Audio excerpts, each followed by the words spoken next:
যার জন্ম আছে তার মৃত্যু আছে, যার সৃষ্টি আছে তার ধ্বংস আছে, যার উত্থান আছে তার পতন অনিবার্য। তাই বলে সোনা মনে ভাইরা আমার, আব্বা জানেরা আমার, বহিনেরা আমার, যারা আমরা আল্লাহর কাছ থেকে সরে গেছি, আল্লাহর পথ থেকে সরে গেছি, তারা আমরা আল্লাহর দিকে ফিরে আসি।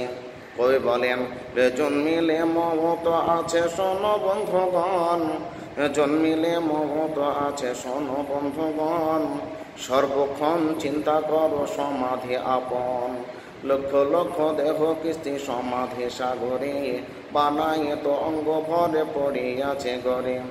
যে সোনা বদনে ধোলা লাগিতে না দিতে, যে সোনা বদনে ধোলা লাগিতে না দিতে, কেমনে শুইয়া আছো আজ সেই মাটিতে।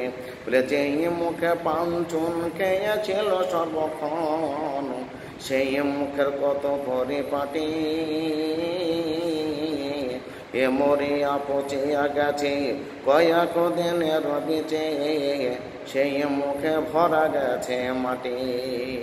সোনামণি ভাইরা আমার, আব্বা জানেরা আমার, বহিনেরা আমার, আজকে আমরা আমাদের এই চেহারার কত পরিপাটি করে, মা বহিনেরা কত প্রসাধন সামগ্রী তারা মুখে মাখায়, সুরমা দেয়, কাজল দেয়, কত হিমানি কুমকুমানে কত কিছু মাখে। যখন মরে যাব সেদিন আমাদের মুখটা মাটিতে ঢাকা পড়ে যাবে, মুখের মধ্যে মাটি ঢুকে যাবে।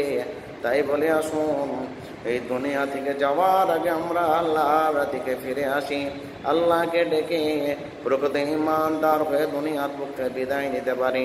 আল্লাহ রাব্বুল আলামিন যেন আমার আপনার সকলের কবরটাকে জান্নাত বানিয়ে দেন। আল্লাহ তুমি আমাদের সকলের কবরকে জান্নাত বানিয়ে দাও, আমিন।